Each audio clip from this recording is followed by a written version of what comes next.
All right, well, let's go ahead and get started. Welcome, everyone. Thank you for joining us today. My name is Daniel Pasco Aguilar. I am the founding director of the Center for Social Justice and Chief Diversity Officer at Excelsior University.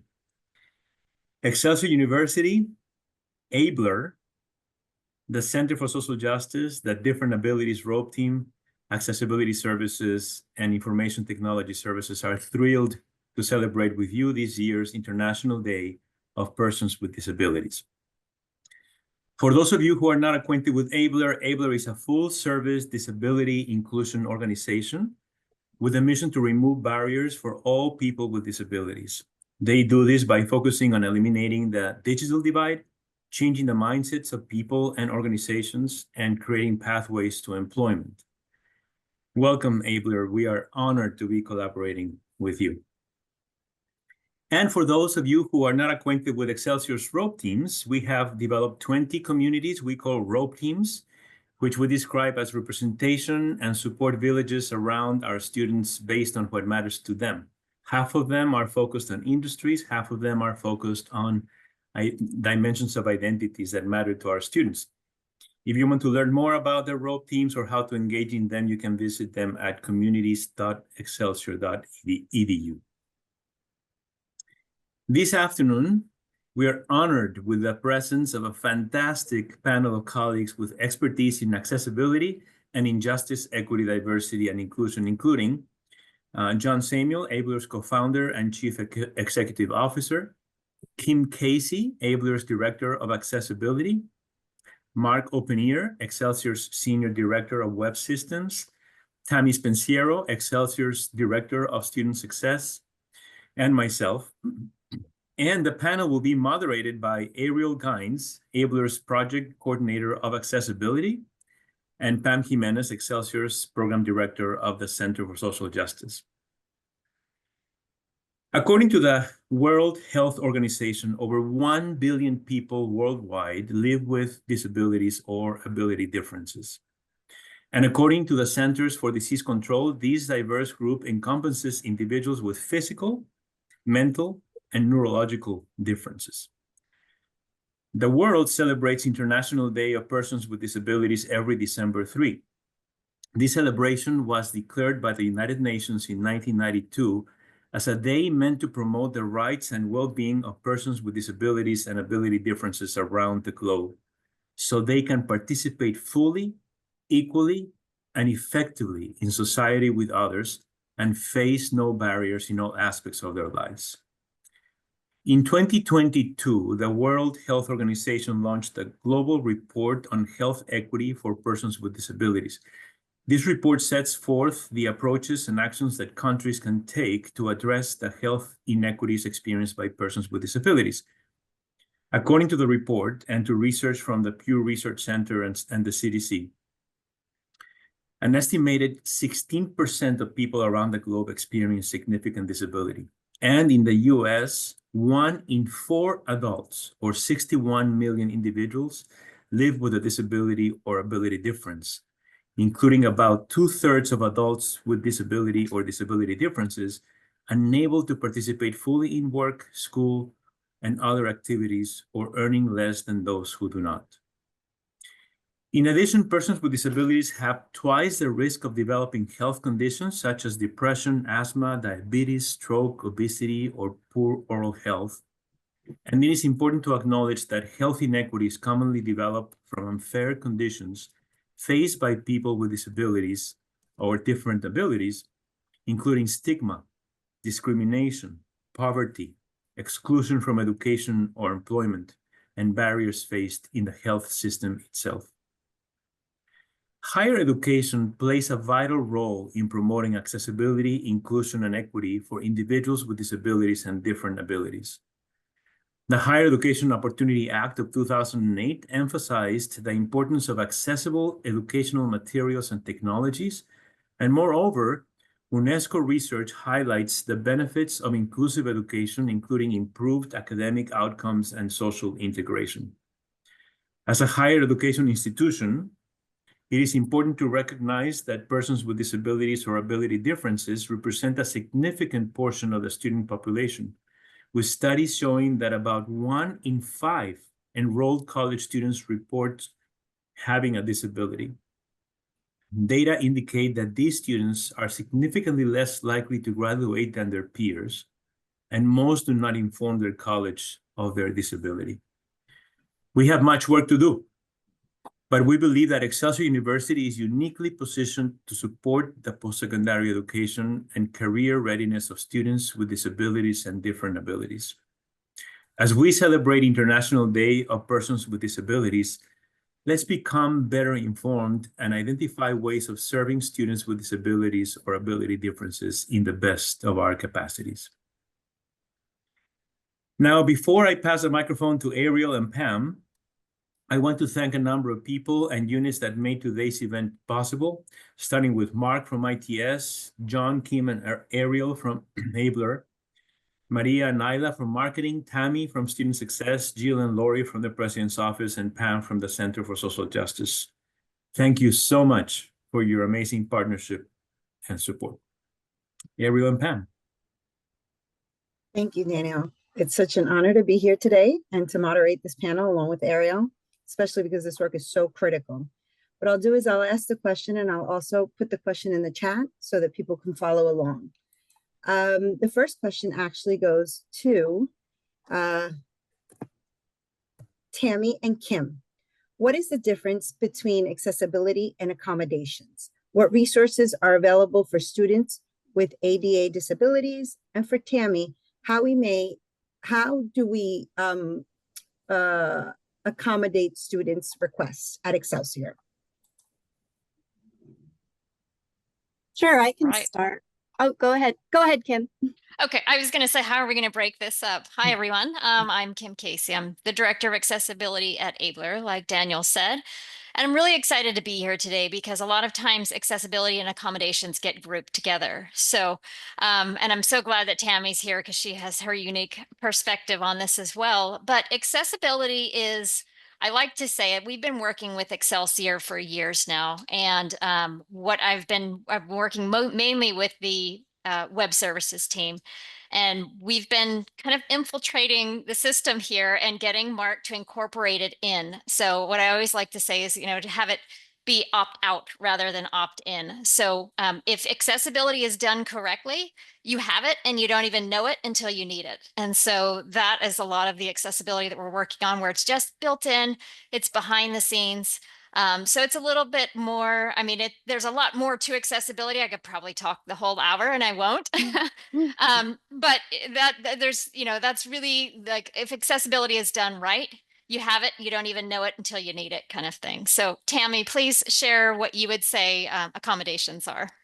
Absolutely. Thank you, Kim. And Kim is exactly right. Historically at Excelsior, we did have what was called the Accessibility Services Office.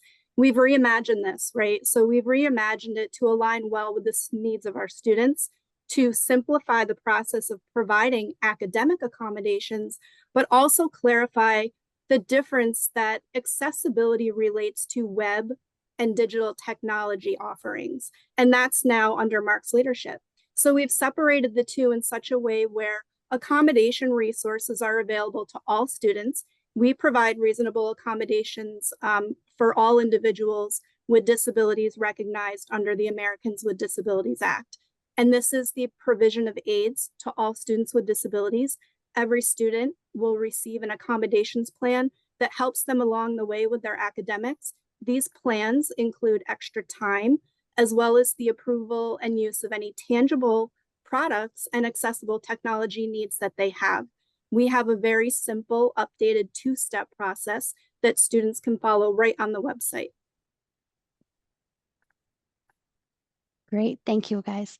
This is Ariel here, and I have a question for Kim and John.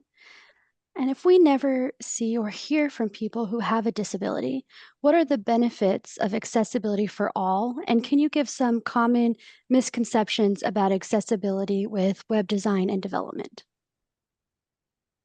Since I already spoke, I'm going to pass the mic to John, if you'd like to just start off, and I will add anything that I... Yeah, for sure. No, thank you so much for having us. My name is John Samuel, and I'm the co-founder and CEO of Abler.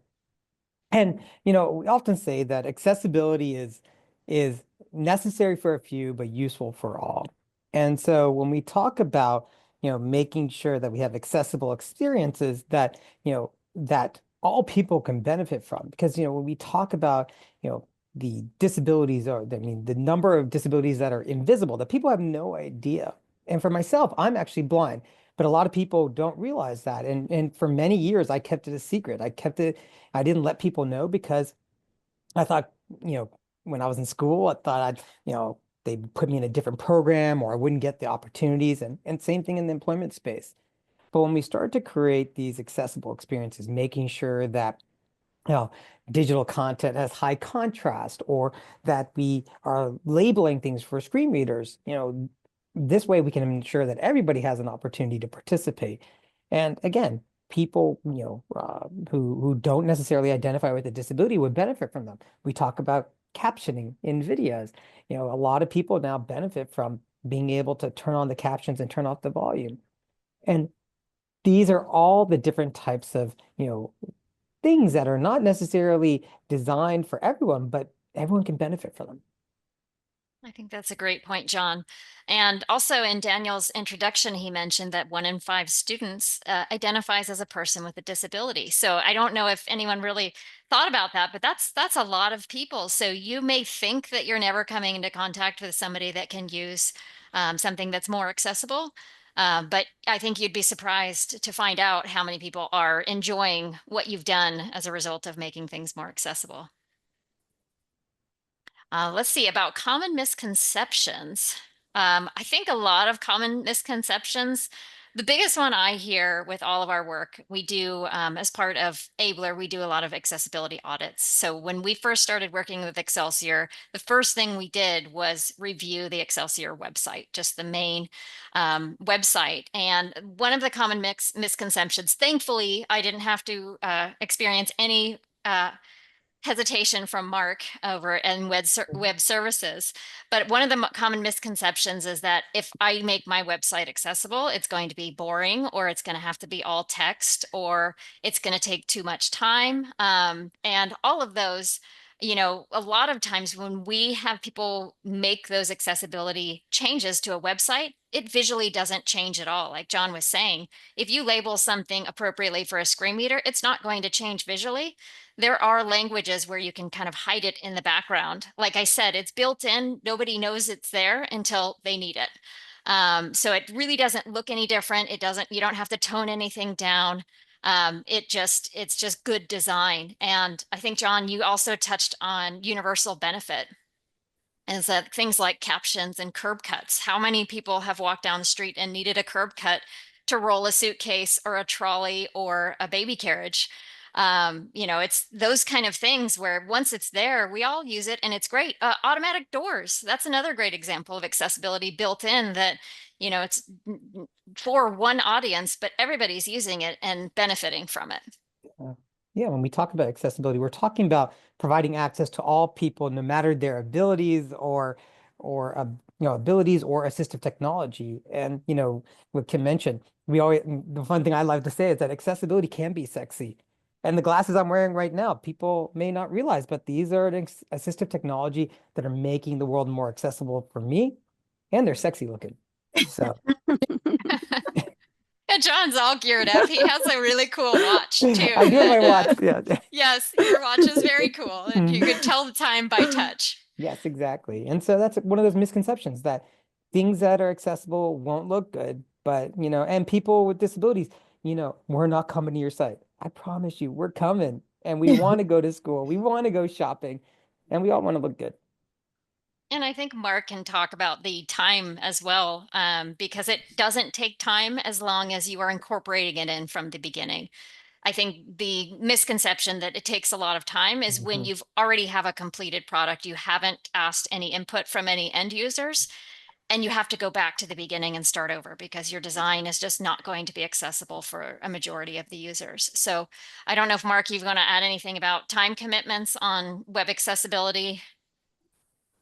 5 minutes a day. No, You're right. It's like a workout. That's what I always say. It's like training for a marathon. Just yeah, consistent effort.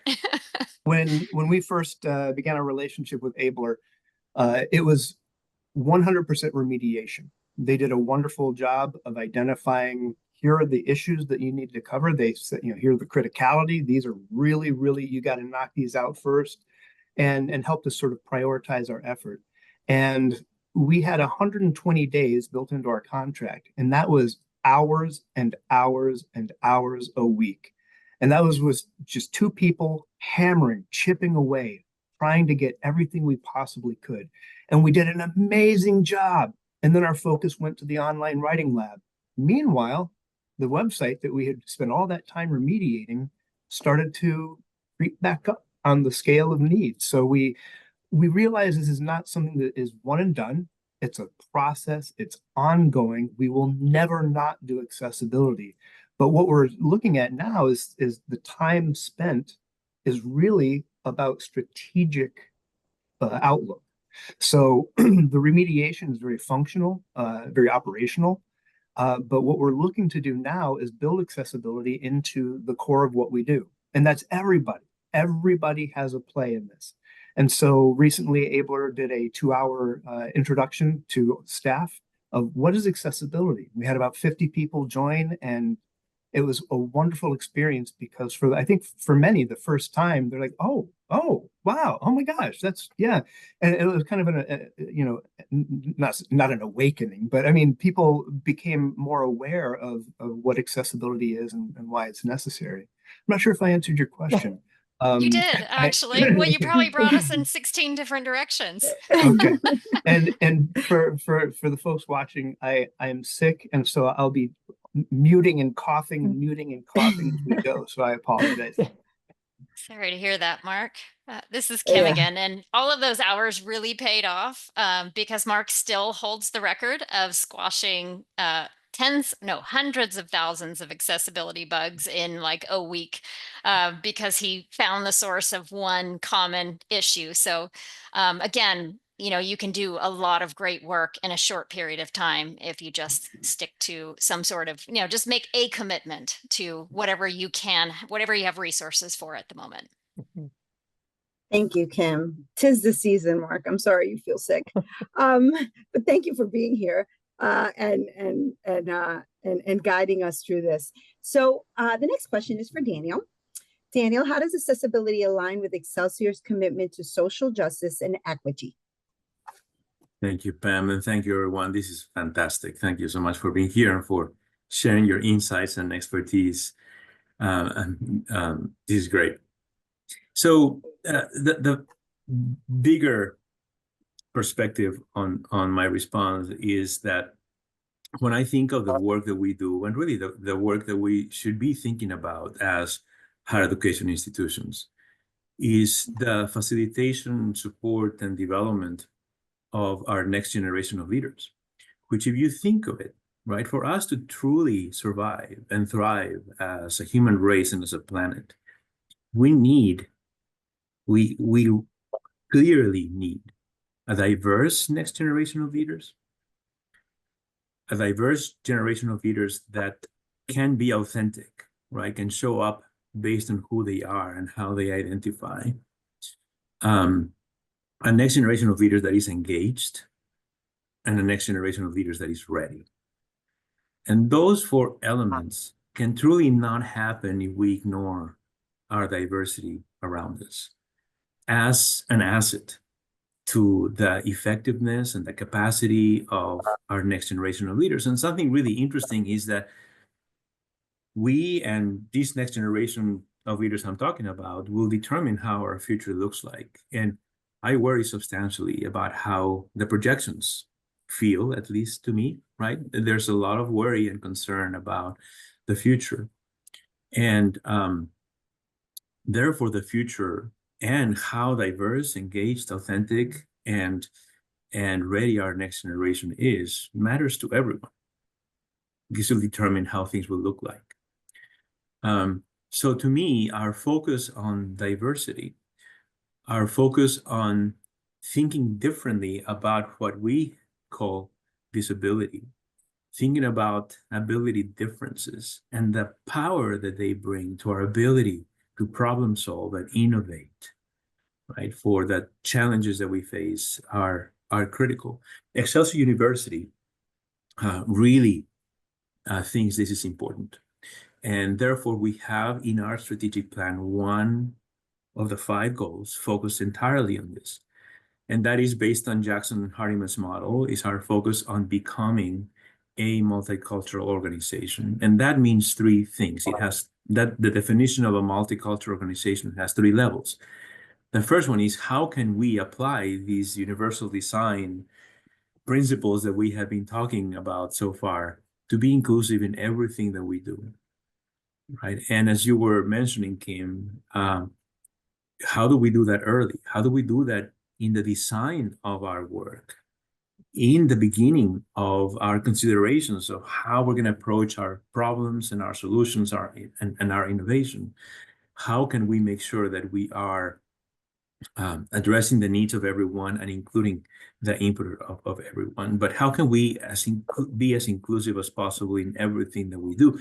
The second layer is, how can we harness and leverage the collective intelligence around us? And this is a place where I believe including disabilities and ability differences is critical, because the perspectives that they bring are key for our ability to develop solutions that are effective and innovation that truly responds to the needs and the opportunities ahead of us. And the third one, which I think is also quite relevant, is that we attempt to have an impact not only internally in the institution, but in our community. And as we were mentioning statistics, this is something that is part of who we are, right? We all have different abilities, and how to leverage those, how to include those, is part not only of our organizational efforts, but our participation in the community. So for us, it's very important, and we see it as an opportunity for us to do the best work we can. This is Thank Kim, you, Daniel. Daniel. If you don't mind, I'd like to spin off something that you said about innovation. And I know that a lot of times I will make the point of, when you focus on accessibility, a lot of times our people that we work with will run up to something that's really difficult to fix. And it becomes, kind of a blocker, and they just think there's no way around this. But what happens then is the team gets creative, and they think of a new way to get around this barrier, or a new way to present the information, and it becomes so much better for everyone. So it's like, do we make the text more concise and then it's easier to read? Or what do we do to get around this barrier? And almost always it turns into something that's better for all users. Like, they realize, well, that was kind of sloppy coding, or that was kind of, we were being, cutting corners here. Let's go ahead and clean this up and make it better for everyone. So that innovation is actually a huge part of kind of a benefit of accessibility. Thank you, Kim. That's a very important point. And something quickly to mention is, everybody's talking about the skills revolution, right? With the technology advancements, we all will need to upskill and reskill. There's no way around it, right? Some careers will disappear. Many occupations will develop. There are going to be new ones that require new skills. So this is anyway something we need to do. And what a better way of doing it than including the insight of those around us who have different abilities, right? So to me, it is such an important way of looking at the capacity that we could develop to do the best work we can in an industry that is truly transformative, economically, culturally, and in a number of different sectors for our development as a human race and as a planet. Daniel, again, you brought up another great point, is that we'll all be upskilling throughout our lives. At any point, one of us could develop a disability. It could even be a temporary disability. Like, maybe I just fall and break my wrist and I can't type anymore. Then I have to figure out a new way to start typing. So if our environment is already accessible, we come to it, it's going to accommodate me right off the bat. I don't have to say, hey, hold on, guys, I can't do my work for this week because there's no other way for me to type. So it's almost one of those, like, best to be ready before it comes, prep and make sure your house is clean. And then, everybody will come and they'll enjoy the experience. And Kim, if I can hop in there, Please. we tend to think about accessibility as things for color contrast or for screen readers. But when I was 45 years old, I was given the gift of a pair of glasses, and we serve adult learners. And so if our adult learners are coming to the website, if we just make an assumption that maybe a larger font size could be beneficial, nobody is going to be like, we're not cramping anyone's style. Like, oh my gosh, this font is so big, I can't believe it. We're all going to benefit from that. And so when I think of accessibility, I'm really looking at, as Daniel said, the sort of universal design approach, which is let's make this better for everyone while also maintaining a user-centered approach, which is how can we make this better for specific needs or specific people who might be coming and needing a certain certain accessible path. Great. Thank you all. That was great insights. This is Ariel, and I have a question for Mark. Can you talk about what are some potential risks and consequences if you neglect accessibility? Yeah, the biggest one, because it deals with our pocketbook, is lawsuits, and it's hard to get a count. Dozens, hundreds of higher education institutions, and from what I understand, the trend was first commercial. So hey, Walmart, let's sue Walmart, and we had a lawsuit, given to Excelsior a couple of years ago, and it was one of 8 identical lawsuits that were put out on the same day by the same law firm for almost the exact same things. It's a business model for some unscrupulous law firms to say, hey, we can make some money on this. And it's easier to settle out of court than to litigate. And so they are just raking in the money by putting these out there. And that's terrible, but it also points to, hey, we need to be better. So it's not like I'm offended. How could they sue us? It's okay, they've identified some things that we need to pay attention to. And that's when you start to kind of open your mind to, oh, this isn't just about legal stuff. This is about I mean, we have a vision for, a mission and vision statement. And part of that vision for Excelsior is we're going to meet people where they are, how they are, so that we can give them an education, right? We can provide an education. Part of that speaks to accessibility, not just geographic accessibility or, but accessibility. We have a CARES credo at Excelsior that really speaks to who we are, and how we serve the students that come to us. And part of that is to make sure that we are responsive to their needs. So these are now getting into sort of reputational issues rather than legal, almost ethical issues at times, and helps us to build an awareness of, hey, great, our public website is accessible, and it will never be 100% because there's always going to be improvements, and so on. But let's say they go through the admissions process. The admissions process is accessible. What if they get to the student portal and it's not as accessible as those, other areas? What if we get to the LMS and there are courses that have aspects to them that are not accessible? So this becomes now a larger mission for us to ensure that through the entire student life cycles, through their entire journey, we're being accessible because of that reputational and ethical, consideration. We know that if you go to forums, you go to your Reddits and look at Excelsior, there are people talking about Excelsior. There are people saying, I love their nursing program. It's awesome. Here's what I was able to do. And there are also complaints. There are complaints. Some of them are, this was too hard and I failed out, which may or may not be a reflection on Excelsior. But some of them are also legitimate complaints about the services we offer.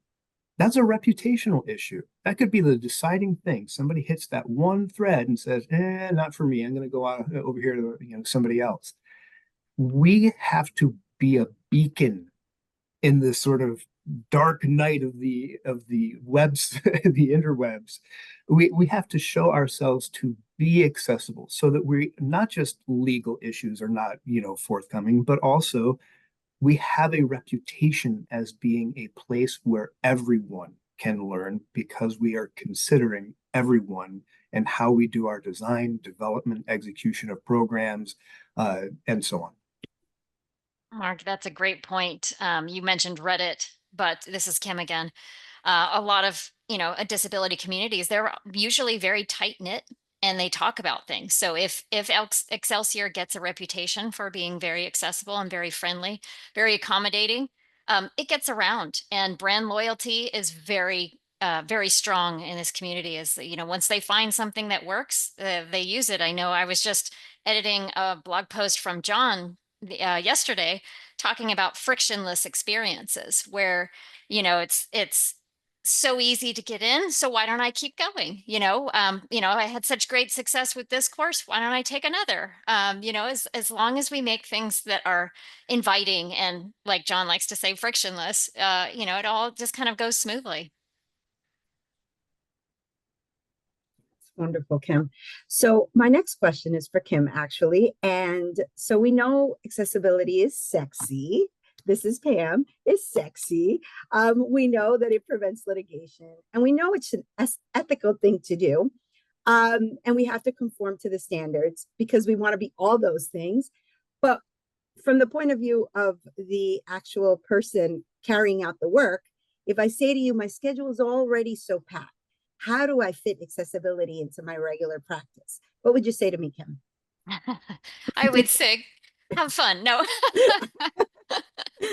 No, that is really a great question, and it comes up often. And really what I tell a lot of people when they first start working on accessibility, it's really easy to get overwhelmed and think, I can't do it. I can't do it all. I don't even have 5 minutes to take a coffee break.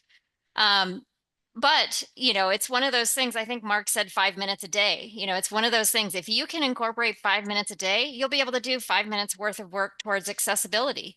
What I also find with a lot of people that I work with, that 5 minutes turns into 10 minutes, turns into almost obsession. Like, so excited about this accessibility. Like, how can I make this more streamlined? How can I make this cool? Because once you see what's possible, it almost becomes a game, and it's almost fun. So I don't know if Mark would like to talk about that, or anyone from Mark's team. Well, and also over time, you learn to minimize the amount of time you're remediating by building in successful strategies as you design, develop.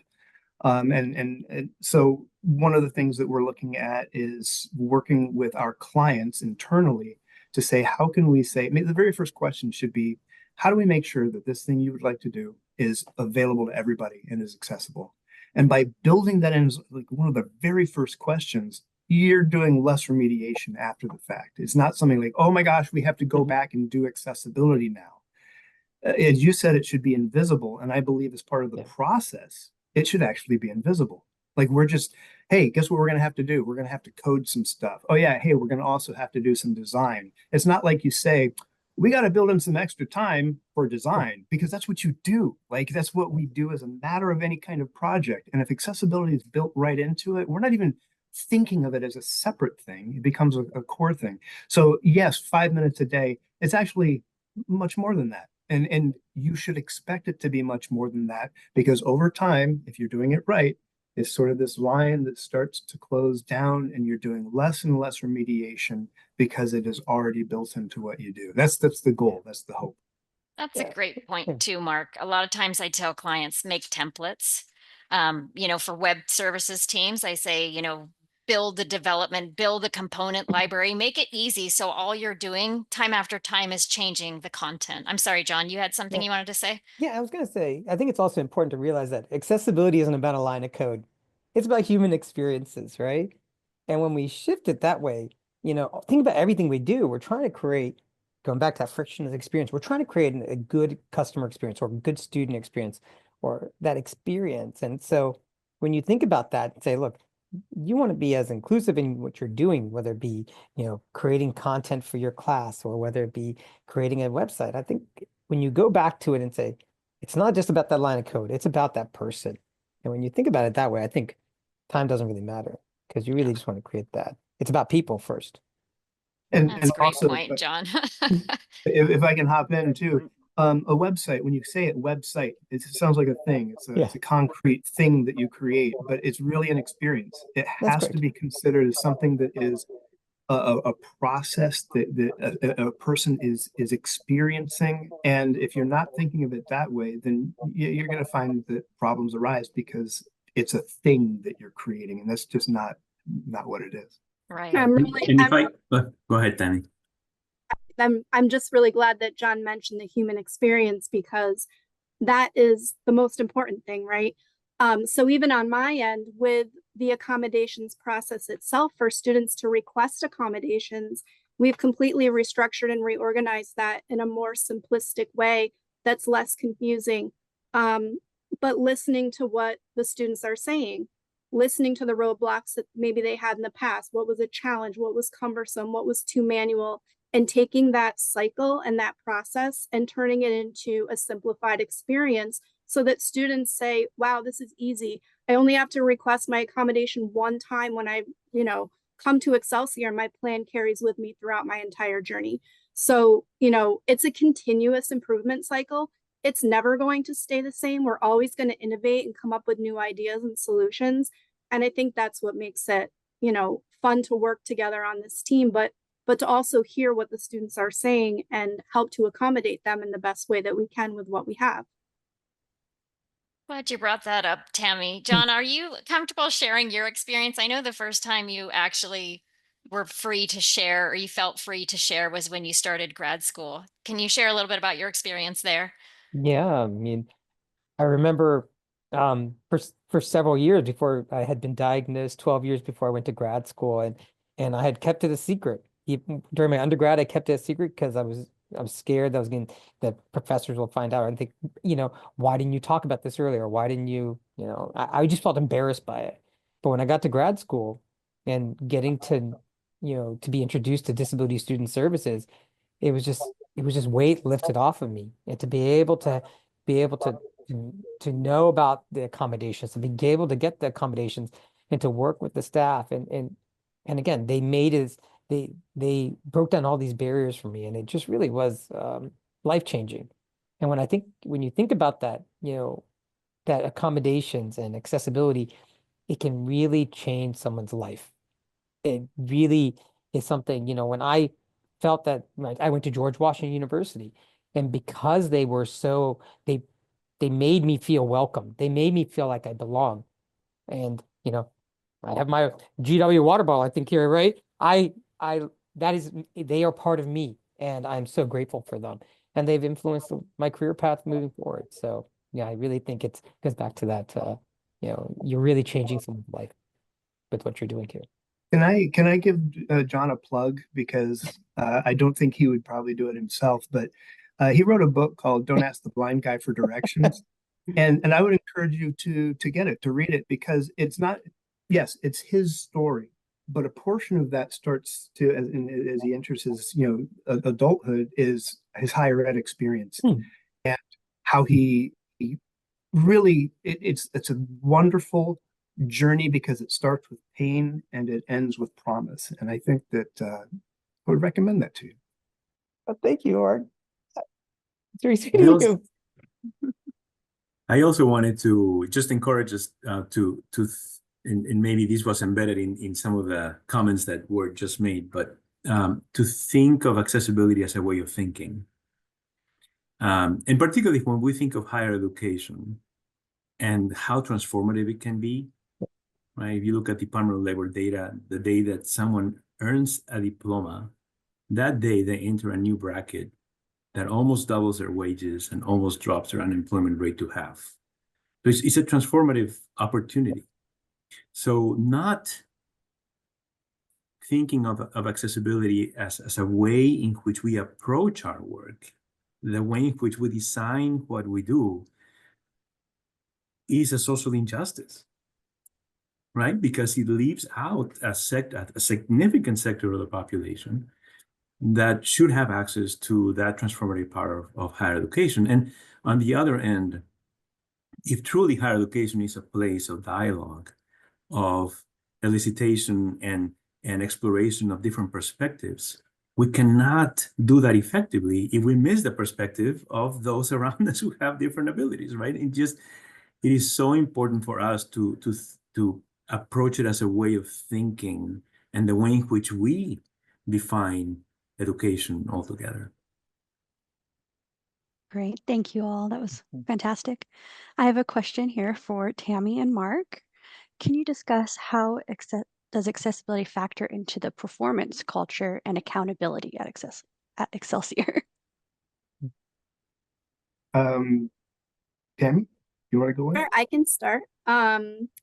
So as leaders at Excelsior, we're reporting and tracking metrics related to who we're serving, what we're seeing in terms of consistency and disability types. So we report this to New York State, and we followed a very structured process that New York State has, working to do so collaboratively with a lot of key folks across the university, including our assessment leaders and strategic reporting team.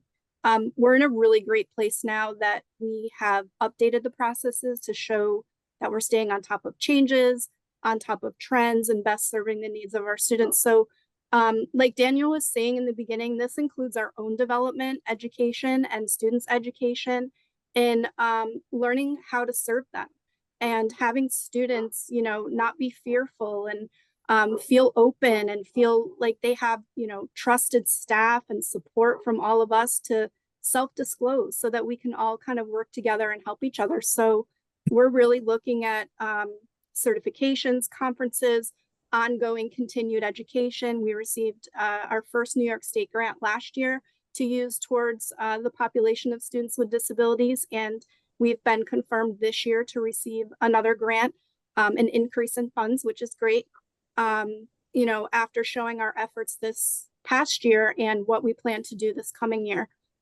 This is strictly for this population of students, and it only helps us, you know, to be successful with them as they continue on their journey with us, steps closer towards reaching their goals. But like I mentioned before, feedback from them is really the key.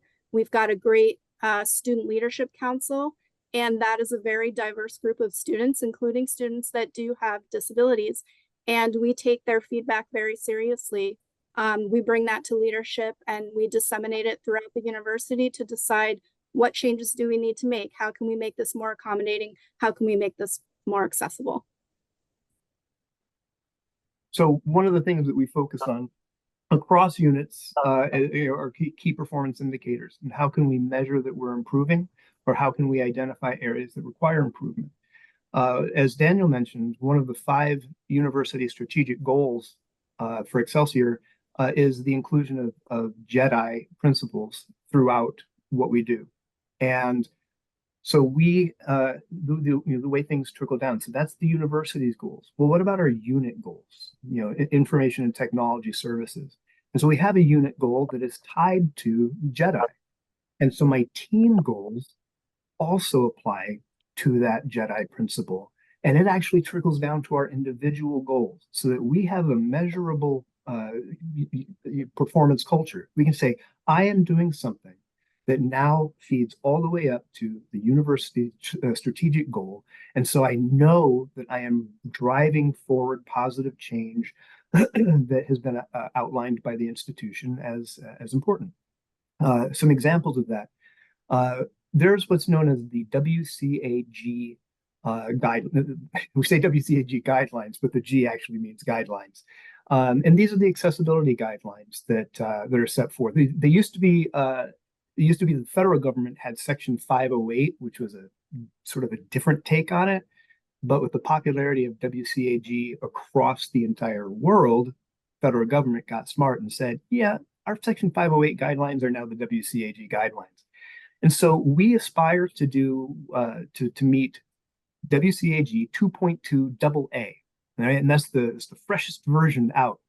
And if we can continue to do that and keep aiming toward that that level of compliance as you know, issued by the guidance, we're going to be doing some good stuff. And so our goal is at any given time to be 90% compliant across all of our web properties. And that's a heady goal when you consider that my team is 4 people. And we've got a lot of properties, a lot of web properties. And my plan is that it's going to be 95%, that it's going to be 98%. Unfortunately, accessibility is like an asymptote where that line will forever keep getting closer and closer and closer to perfection, but you'll never quite reach because there's always more to do. Another one is for my team. One of my goals is establishing a university-wide accessibility program. And that really kicked off in earnest a couple of weeks ago when Kim gave a 2-hour training session that I mentioned for our staff. We're also going to be doing follow-on 1-hour training sessions for graphic designers, web designers, multimedia designers, content creators. These are specific things. And why a graphic designer? Why would we need a graphic designer to know about accessibility? Because they're creating PDFs, and PDFs need to be accessible. And if they're not, then we have an issue that needs to be resolved. Right now, we've got hundreds of PDFs on our website that are not accessible because when we created them, that wasn't on our radar. It's not like we were doing poorly at accessibility. We simply were not aware that we needed to do that. And so we're in an effort right now to minimize the number of PDFs on the website and just make sure that that's web content. Becomes again part of that process organically. But so these are these training sessions that are meant for these specific audiences. And that's part of this sort of university-wide accessibility program. And I want to bring that further. This next year with Abler, we're going to start looking at things like the maturity model for accessibility. And this really requires leadership at Excelsior to participate, to be aware of these efforts, and to understand why accessibility is everybody's business. Lastly, one of the things that I did, and this is specifically for the Center of Social Justice, is we have these communities, these rope teams. We have a place where community happens. We're an online university. We don't have a student hub. We don't have a cafeteria where students can mingle. We don't have a campus where people can play Frisbee. And so developing these places online where communities can develop is critical to what we do. Talk about a sense of belonging. That's where that can happen, as well as in courses, as well as in conversations with your advisor. So what I did and my team did in the My Excelsior student portal was made sure we put a place that really showcases these communities and these rope teams so that students don't have to say, oh, I wonder where I should go to find a community. It's right there in the student portal at their fingertips. So those are some of the individual goals that feed into the team goals, that feed into the unit goals, that feed into the strategic goals. And so that performance of accountability is such that I can now measure in my team the degree to which we are successful in supporting the university goals. Thank you, Mark. That was a great illustration, how you wove that all together. Thank you. And in the interest of time, I know everyone here can talk about accessibility all day, and that would be great, but we only have 10 minutes left. So I will ask one of the final questions, and Ariel can ask her final question, and then we'll open it up to the audience to ask any questions. And as Mark said, there's a lot of pending training and information that his team and Abler can always give out in the future and upcoming. So please feel free to reach out to us, reach out to Mark, reach out to Abler, so that we can answer any questions that today, because of time, we aren't able to get through. So my final question from my end, it goes to either Daniel or Tammy. And how do we break the stigma and provide a safe space to discuss those with different abilities? How can educational and occupational environments prioritize and facilitate mental well-being and reduce the stigma? I can start. So in student affairs, we're talking about this, right? We're sharing stories of our students. We're listening to our students. We work very closely with academic advisors, the student success team and I. Academic advisors are our first point of contact for students, right? They're who students go to for their questions. They're directed to us. They're directed to other areas of the college based on needs. And our goal is really to better understand, to learn, and to serve our students with disabilities. So we're offering trainings, we're sharing trainings, we're providing overviews on our own processes and getting feedback, sharing best practices, you know, just to see the student and serve them holistically. When I say holistically, what I mean really is that academic advisors know the accommodations process. So while yes, we have certain folks who have, you know, expertise in it and who manage it, our advisors are very well versed in how to assist students, refer them to the resources, listen carefully, like I said, to ask some open-ended questions when they hear students say certain things, right? So learning that, understanding how to communicate with them, understanding that, you know, maybe they're not an expert in their disability, but they can learn how to best serve them based on what that is to help them progress and to provide them what's needed to be successful. Thank you, Tammy. And very related to that, at Excelsior University, we have a JEDI framework that has 3 different components that I think are really applicable here. The first one is to challenge our assumptions.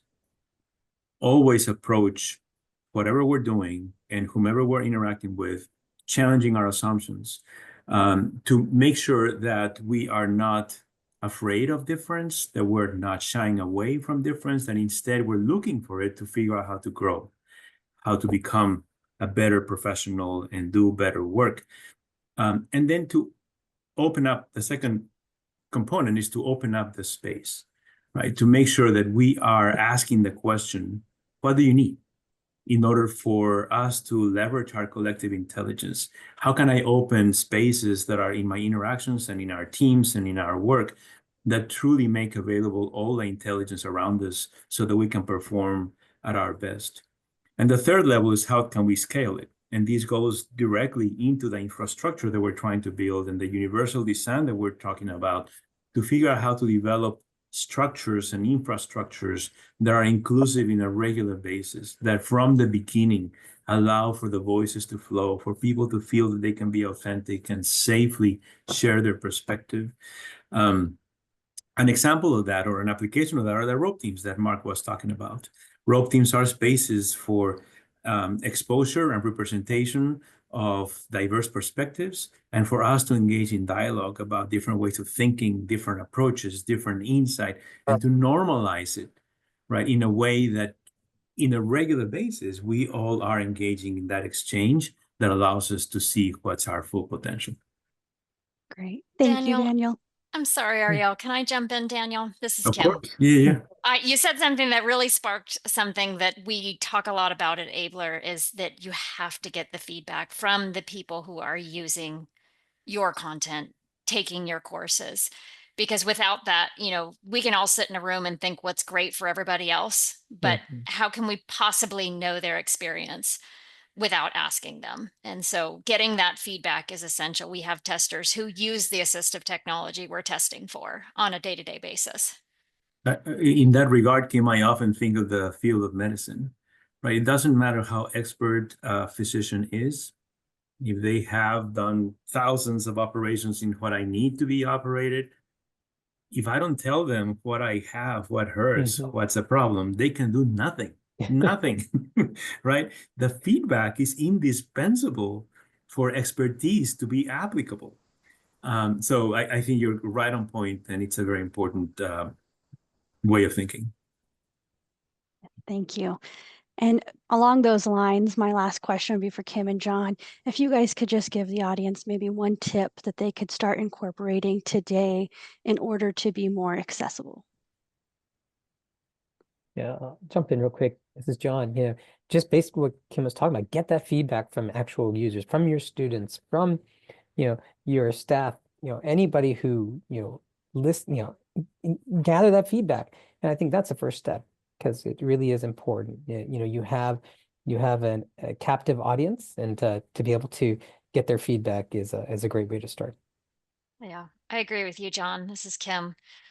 There are so many areas and so many ways that you can kind of pivot when you are thinking about accessibility. But if you don't prioritize because of feedback, because of actual user needs, it's really easy to get overwhelmed. And so you don't want to do that. You want to pick one thing that would have the most impact and focus on that. Great, thank you. We do have one question so far in the chat. So if anybody did have any questions, please feel free to enter it in. We'll try to get to it in the last few minutes here. But Betsy asked, what is the definition of accessible? Online books frequently have read out loud options, but when it comes to graphs or columns, screen readers have a lot of difficulty with that. That's right. Does anybody else want to jump in? I feel like I've been talking on. The definition of accessibility that I think about is, especially in terms of web development, is making websites and other digital content usable by everyone, regardless of their abilities, removing barriers that prevent people from perceiving content, understanding content, navigating content, interacting with content, and contributing to content. And so that actually has to do with, hey, if something is not screen readable, we're working with the unit right now in Excelsior to take really, really complicated graphs on tables on PDFs, and how do we make that accessible? So it's we're still a long way to go, especially because the things that we want to teach may be complex. And how do you make sure that that is something everybody and every ability can understand? And Something that, go ahead, Kim. I was just going to say that's a great example of, so I probably would have given a very similar answer to Mark, but I have my allies, I have my community, I have people I can count on that are going to spread the word and help me. I mean, there's just so much to do. So creating a community around your accessibility is, really going to, with charts and graphs, you're going to have to get lots of feedback. You're going to have to figure out what is the best way to do this. And, you're not going to please everyone either. It's going to be a really difficult challenge. So having a community of people that you can kind of combine and get the best answer out of, multiple people is really best step forward. And I see Daniel. that Betsy has a follow-up question, and I'm wondering, Tammy, if you would want to address that. It says, but that is in our courses, not in the textbooks that we're using. That may be an accommodation question.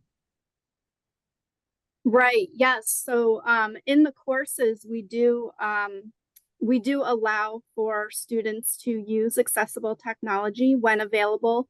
And that's another thing I was going to kind of chime in after Kim and Mark. They said exactly what I would have said too. It has to be obtainable for us, right? And another part of accessibility is that we have to be open to new ideas. So where we might see a challenge or where we might see something that could be difficult for a student with a disability to access, let's talk about it and let's find a solution, right? Yeah, This is I mean, Kim again. I always say the best thing you can do is get people asking, is this accessible? What's this Right. going to look like? I was going to mention that we could also take it to the next level in terms of as an educational institution, to think of access not only as how much is information at reach of our students, but if we think of universal design for learning, for example, which applies to the work that we do in how we interact with our students, is how are we diversifying the means of engagement? How are we diversifying the means of representation? How are we diversifying the means of action and expression in the experience of our students? So thinking globally about, or holistically about, the student experience, right? How are we making sure that students are participating to the fullest of their potential in their learning and in their preparation for next steps? I think a Great. lot of that too, and I fully agree with Daniel, has to do with taking some risk and trying some new things. And, in terms of engaging students, if it doesn't work out, if you get a few and you have some great success stories, then you've been successful, right? And I think you thinking about, this is John, thinking about different, thinking outside the box. I actually have a 3D printed of my watch, and I bring this up because I was speaking at another university, and somebody asked me, how do we make STEM more accessible? And we actually started printing see-through lithograms that could go on top of textbooks. And with touch, you could make those graphs and charts more accessible. And but that was thinking outside the box and thinking in a different way. And but again, that's talking to people and working together to come up with solutions and that are going to be best for everyone. Thank you for that point, John. And I think anybody who's on this call in the STEM fields, I hope that help inspires you to be more innovative and create more accessible products for us. We would love to feature them at Abler. And we're so excited that you were all able to join us today. We hope you all had something new to take away. We're thankful for our panelists to join us as well and share the wisdom. If you guys have any follow-up questions or want to learn more about Abler, you can always look at us our website at abler360.com. And as Pam has put in the chat, everything will be available at your community resources. I hope you all have a good rest of your day.